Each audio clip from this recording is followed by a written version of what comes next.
You said you were a driver as well too. What is it like driving the Bradley?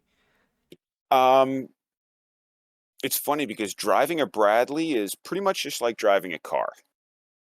Oh, You sit down in the driver's hatch, and you have a gas pedal, you have a brake, you have a shifter lever. There's park, reverse, drive, and then you if you push it over, it's what's called pivot steer, so that the Bradley can turn in a circle. Um, and literally, that's what it's like driving a Bradley. Oh, and your steering wheel isn't really a wheel; it's a yoke. okay.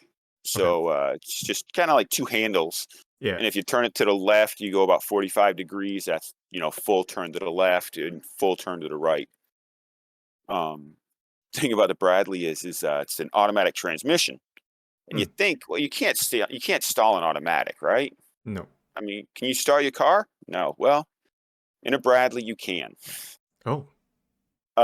If you don't give it enough gas when you start off, the transmission will kind of it just doesn't, for some reason, the power doesn't transfer right, and you'll actually stall the vehicle. And Uh. uh, and it's funny, the new privates, the new drivers, you if you stall your Bradley, it's a six pack for everybody that is on the Bradley. If you're over 21, then you can drink. If you're not, you get some soda.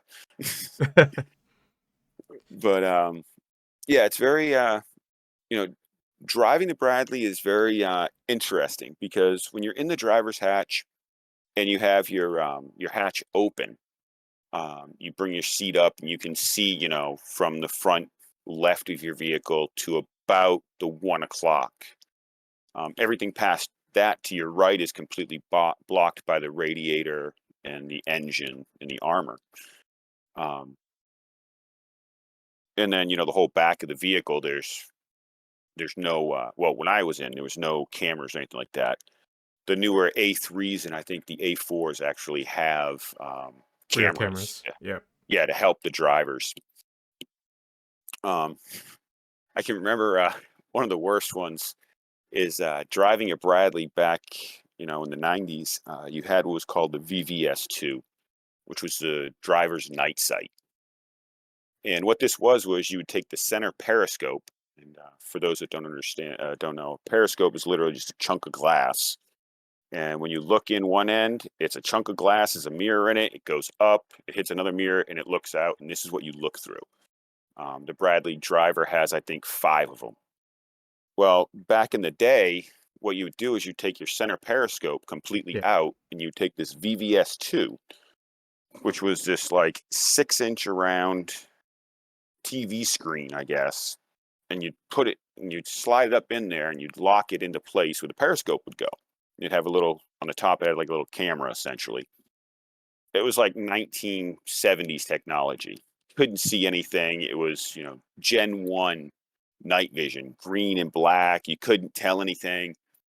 And they always leaked no matter what. They'd always have water coming pouring through. And the other one that really happened all the time was they would never secure in right, so they'd fall out. Well, these things weigh about, I don't know, 12, 15 pounds. Now you're driving across, in a Bradley, across rough country at night, looking through this site, and all of a sudden you hit a bump and that thing falls out and lands right between your legs.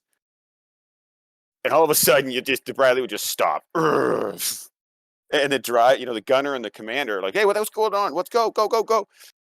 As a driver, I'm like, Hmm. I can't, I need a minute. Yeah.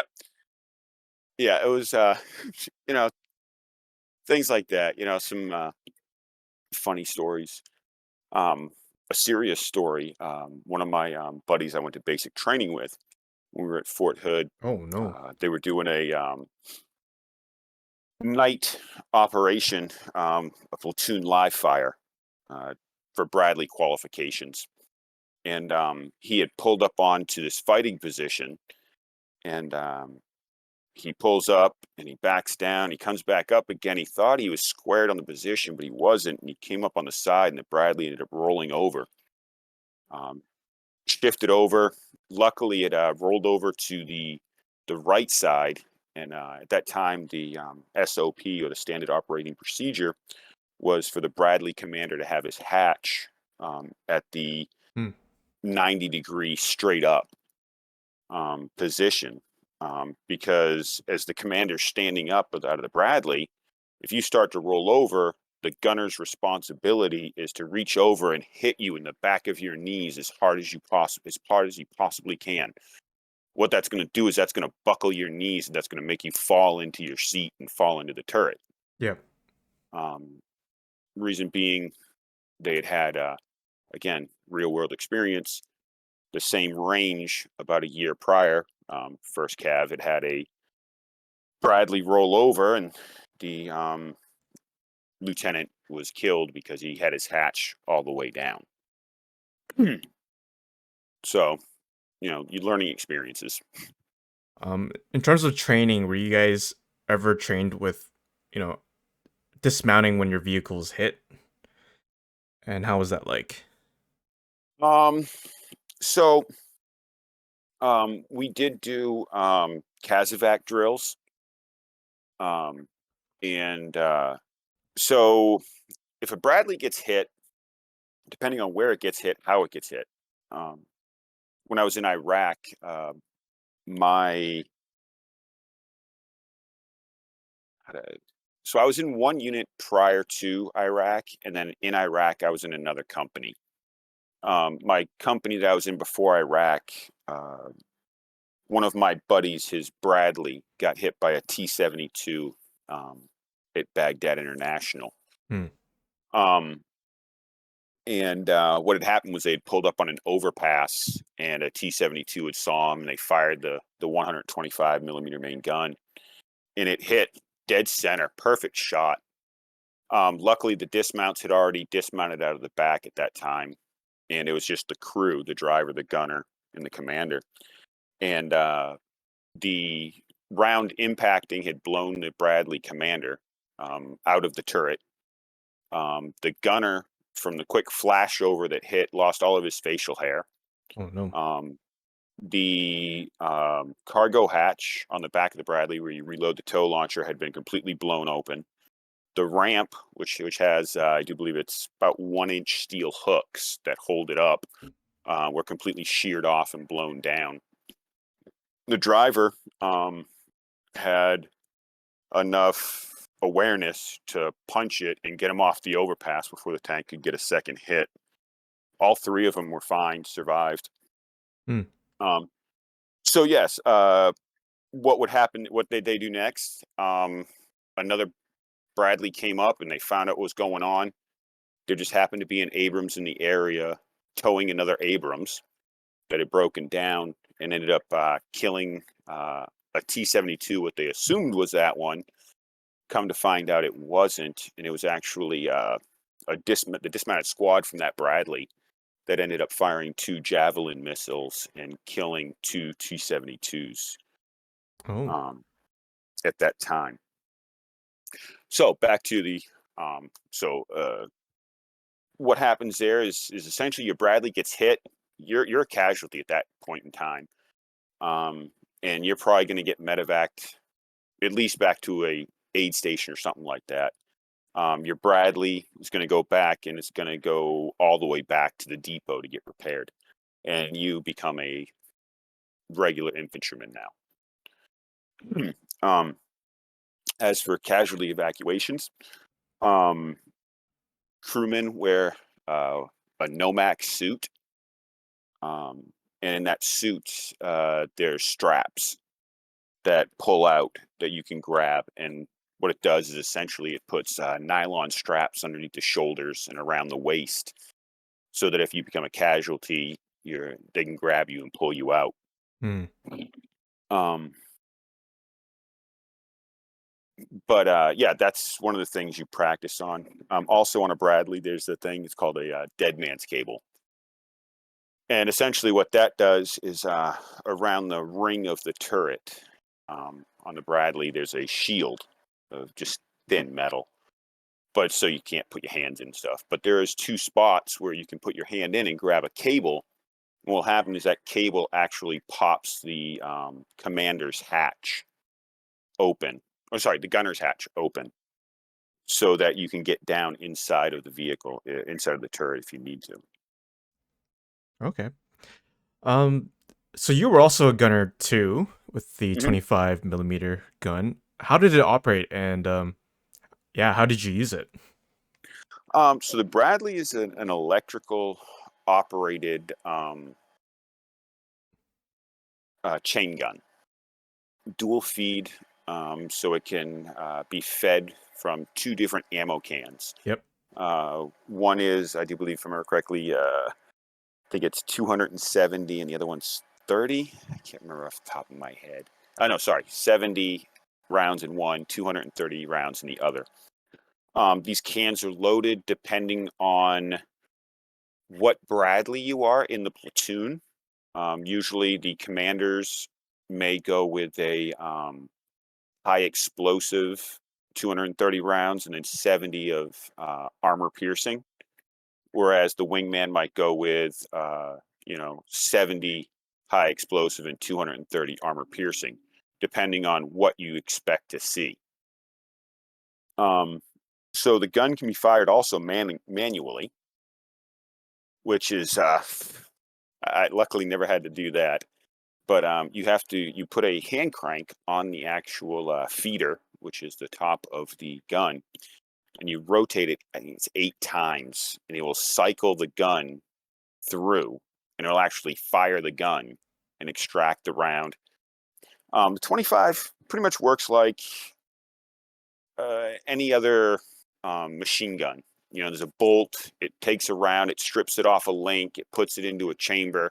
It locks. It fires around. It unlocks. It extracts. It ejects Hmm. and reloads the next round.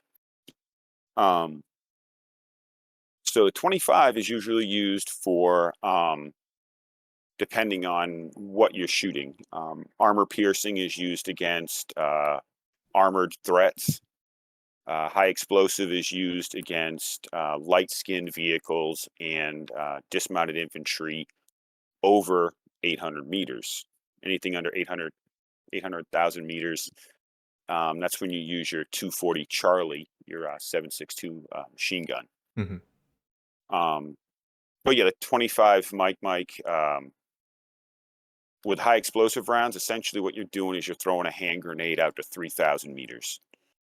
Um, if any time within that 3,000 meters, it gets a grazing impact, direct impact, it will explode. At 3,000 meters, what happens is what's called two dead man ball bearings and inertia, kind of like an M203 round. The inertia, the revolutions just stop and the ball bearings come back in, the round explodes automatically. Hmm. And then you have your armor piercing rounds, um, armor piercing, fin stabilized, discarding sabot with tracer. Um, those are your rounds that you would use against another BMP or an MTLB, anything with armor on it. You'd want to hit with AP rounds. Yeah. Um, if I remember correctly, I think the max effective range on that is like 1,800 meters or something roughly around that. Um, the the 919 round is actually it's classified on how fast and how far it goes. It's depleted uranium. But yeah, that's the 25. It's controlled by either the commander or the gunner. Hmm. And you have three different rates of fire. You have a single shot, which is literally just as fast as you can pull that trigger. Yep. You have your low rate of fire, which is 100 rounds a minute plus or minus 10 rounds. And then your high rate of fire, which is 200 rounds a minute plus or minus, I think it's 25 or something like that. Um, and that can be selected by either the commander or the gunner, because there's a weapons control module in between the two. Do they have at least like some way of calculating the range or? So, one of the issues I ran into going when I left Germany and I got to Fort Stewart. So in Germany, I was a gunner on an M2A2 Bradley. Mm, At that time, what you had was there was no laser rangefinder. So what you would do is you'd keep your one hand on your control in the turret to move the turret up, down, left, right, shoot. Your other hand would sit on your right above your forehead, and that was your range index knob. mm, And essentially, what you would do is you would turn this knob, and it went from 0 to like 3,600. And essentially, what that would do is you turn the knob, it would adjust the gun or the sight in the gun so many whatever minutes of angle up and down. So, like, say you wanted to engage a truck at 1,200 meters. What you would do is you would click the knob until your sight it said 1,200. It said 1 2. That'd be 1,200 because in the mm. sight you had your little the Bradley sight, and you would tell you what ammunition you had punched up, and what the range was to that ammunition. And as you changed ammunition, the sight would actually change up and down depending on AP, HE, Yeah. uh, or 7.62.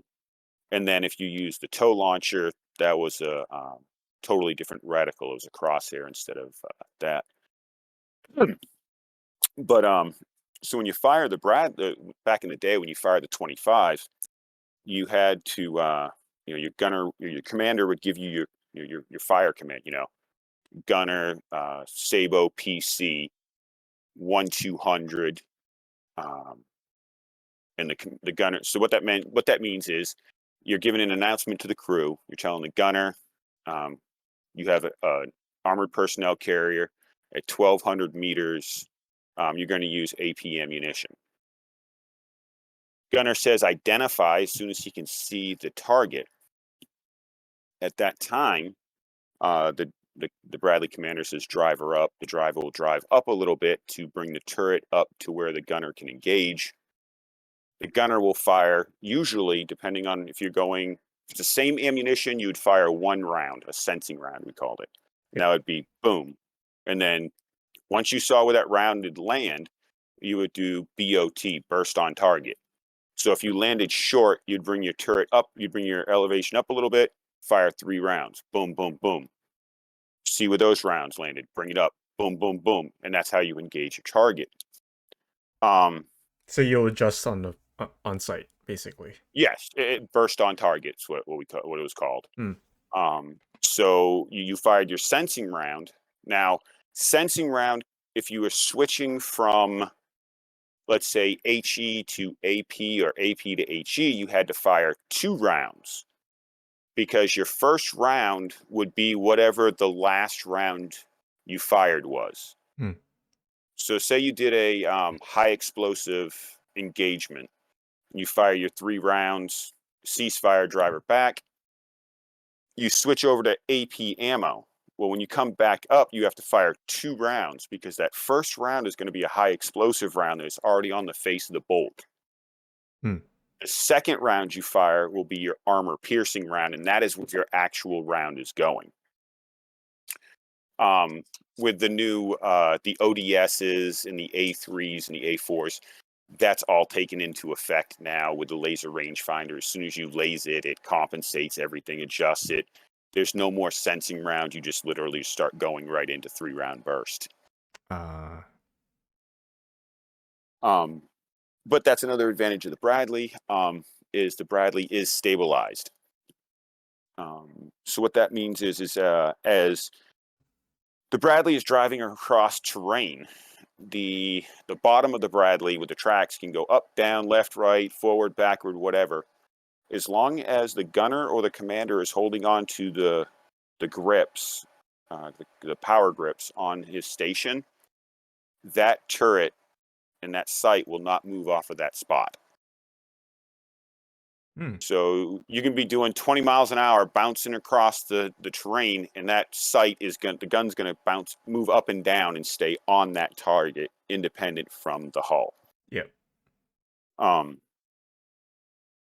so that's always one of the really crazy things during gunnery, which is Bradley qualification, is when you have to engage a target and you're both going parallel with each other. So as you're both driving, so the target's moving and you're moving parallel, right? You have to actually aim in front of the target. And as you're shooting, you're actually watching the rounds. They're going forward, but they're actually coming back. It's an Oh, optical illusion, but it's really cool. Um, and I noticed that in the Gunner Heat PC there. That's actually in the game, which is kind oh. of cool. So we know that Bradley is also equipped with the tow launcher missile. How did you operate that, and what about reloading? Because I know in Steel Beast they tell you that you need to turn your gun to 11 o'clock so that you can reload it. And did it take much time to reload the tow launcher? Okay, so tow, tube launched, optically track, wire guided missile. Um, yes, to actually reload the tow is a pain in the butt because you have to bring the turret to it's like 2,200 mils. Yes, on the Bradley, they don't use degrees; they use mils on the Yep. turret. Um, the American military is really weird. We use a mix of metric and Oh yeah. imperial. It's really weird. Yeah.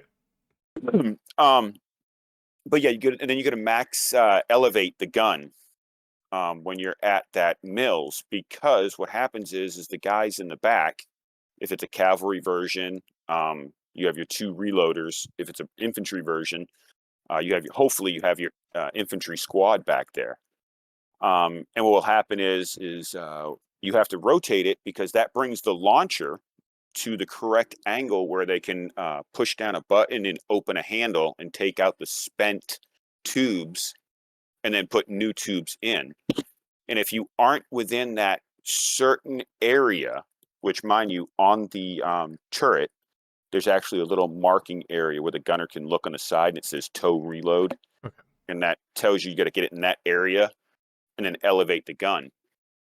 Um, it will take, depending on how fast the crew is and if they're good, 5 minutes, maybe 3 minutes.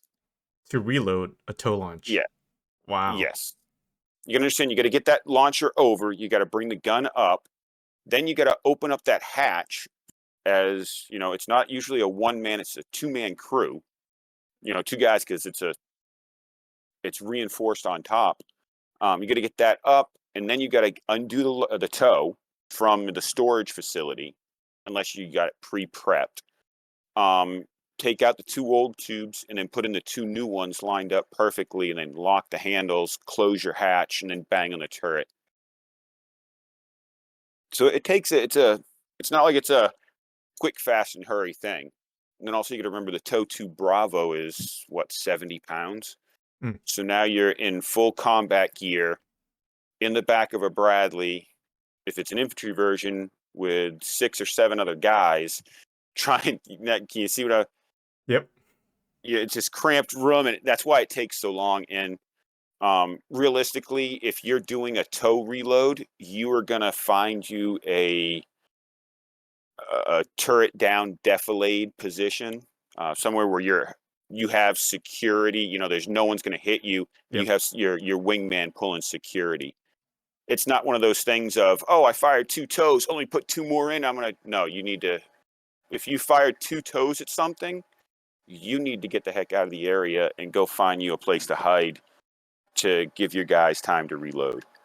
If you're using a tow launcher, does that mean like it's a really bad day? Is that what it means? No, no, actually, the Bradley has more tank kills than the M1 Abrams does. Yeah. And that is because of the tow launcher. The tow launcher, the tow 2 Bravo, um, reaches out right around 4,000 meters. Main guns on tanks are right around 2,000, 3,000 if they're lucky. But I've literally seen, tank crews that can't hit a barn door at 1,200 meters. Hmm. So, um, no, if you're firing a tow, tows can be fired at a bunch of things. You can fire them in a bunker, you could Hmm. fire them at a fortified building.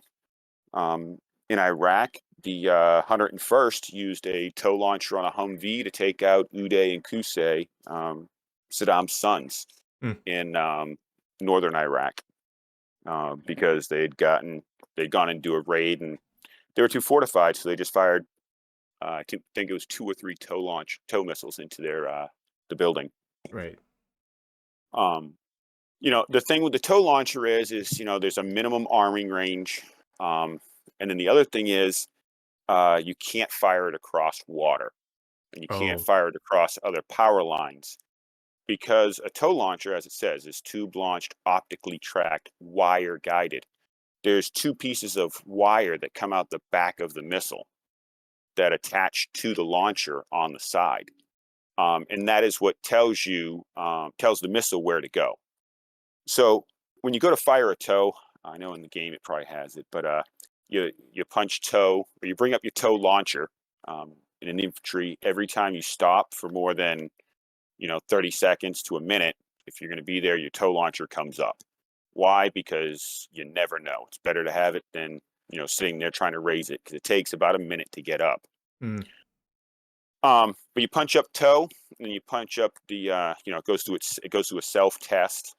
Then you punch the missile, and then you just take your crosshairs, you put it on your target, you squeeze the triggers. Takes a second, and then all of a sudden, poof, and your sight completely just whites out. You don't see anything, um, because of the smoke off that Hmm. initial shot of the missile.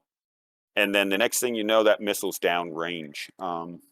In Germany, I got to fire a tow, as part of our gunnery, and it was a 1,200-meter shot, and the missile was there in probably, I say, in under a second and a half.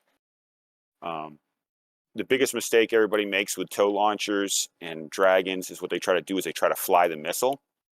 Uh. You don't. You literally just take that X, the crosshairs, and you just put it on the middle of that target, and you just let it go.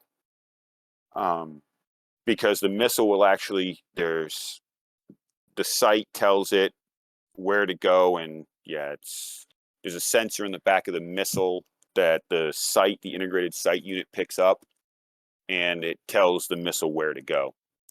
And the TOW 2 Bravo variant, which isn't in Gunner Heat PC, because that's just the M2 Bradleys. Those only had the TOW and the TOW 2 Alpha.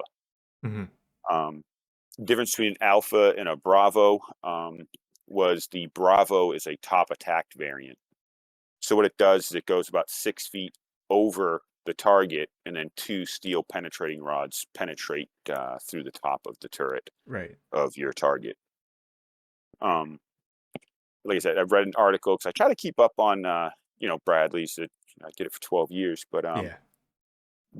they've come out. Raytheon has worked on a laser guided version, so that would be kind of interesting. Hmm. Getting rid of that wire and just essentially having a laser guided missile. And how did it feel to fire the tow launcher? Um, the Bradley's so heavy; it's 27 tons, um, 31 combat loaded, and it just rocks back a little bit. Oh. And that's it. Just you feel a little bit of a rock. It comes up, maybe a road wheel or two comes up a little, and that's it. And then it's just the missile because the once it comes out of the launcher, it expends all of its uh, motors or the thrust motors within I think it's the first 100 feet or so. Then after that, it's just glide motors that adjust it to go up, down, left, right. Um, I remember at Fort Hood we were doing a tow shoot as we called them, and the gunner put his tow on a missile, went to go shoot it, and it came out and the wire snapped. Oh. And the missile, when the wire snaps on a tow, one of two things happen. It either goes with its last command or it goes up or down. So it comes out of the launcher. It went probably 150 feet after the motors, and the wire snapped and it went straight up in the air. We're like, oh boy. Yeah, run away. It went up and ended up, it just came back down. But yeah, it's and the wire that is used, I don't know what it's made of, but what we'd have to do is we'd have to do what we called fishing for toes. What that meant was after we do all the shooting of the toes, we'd have to wear wire gloves, like gauntlet gloves, and go out and we'd have to wrap the wire up around sticks, um, because it's like piano wire. Hmm. But yeah, it's really heavy, heavy, dense. I don't know what it's made of, but it doesn't snap like a guitar string or a piano wire would.